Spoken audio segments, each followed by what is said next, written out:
তো সার্জিসটাও গেছে নাকি? সুরগুলা না গেলে কি আর না গেলে কি। বাংলাদেশের একটি বেসরকারি টেলিভিশন চ্যানেলের লাইভ অনুষ্ঠানে কারিগরি ত্রুটির ফলে স্টুডিও ইনসাইড কনভারসেশনের একটি অংশ সরাসরি সম্প্রচারে চলে আসে। হঠাৎ চলে আসা কথোপকথনে গালি দিতে শোনা যায় নতুন রাজনৈতিক দল জাতীয় নাগরিক পার্টির দুই মুখ্য সংগঠক হাসনাত আব্দুল্লাহ ও সার্জিস আলমের উদ্দেশ্যে। মুহূর্তের মধ্যে টিভি ফুটেজটি ভাইরাল হয়ে গেলে ওই ঘটনায় উপস্থাপিকা সহ 3 জনকে চাকরি থেকে বরখাস্ত করেছে ওই চ্যানেল কর্তৃপক্ষ। ঘটনাটির পক্ষে বিপক্ষে সামাজিক যোগাযোগ মাধ্যমে এখন চলছে নানা আলোচনা।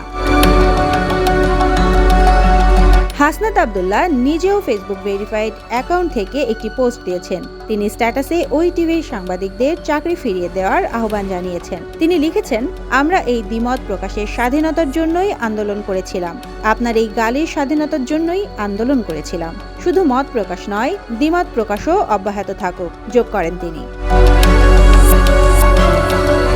হাসনাতের ওই পোস্টের মন্তব্যের ঘরে দেখা গেছে নানা আলোচনা ও সমালোচনা। কেউ হাসনাতের এমন পোস্টের জন্য সাধুবাদ জানিয়েছেন, কেউ বা বলছেন মত প্রকাশের স্বাধীনতা আর গালি দেওয়া এক বিষয় নয়।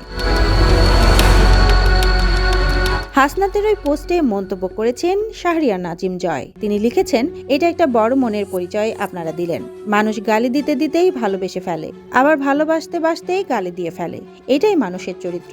আর যারা মানুষকে নিয়ে আগাতে চায় তাদের মানুষকে ক্ষমা করার মানসিকতা থাকতে হয় সাধারণের থেকে অনেক উপরে। এই মন্তব্যে তা প্রকাশ পেয়েছে। ধন্যবাদ আপনাদের।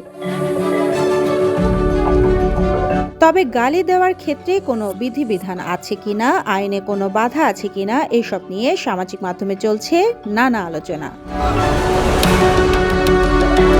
সুবর্ণা মেহজাবিন, দেশকাল নিউজ।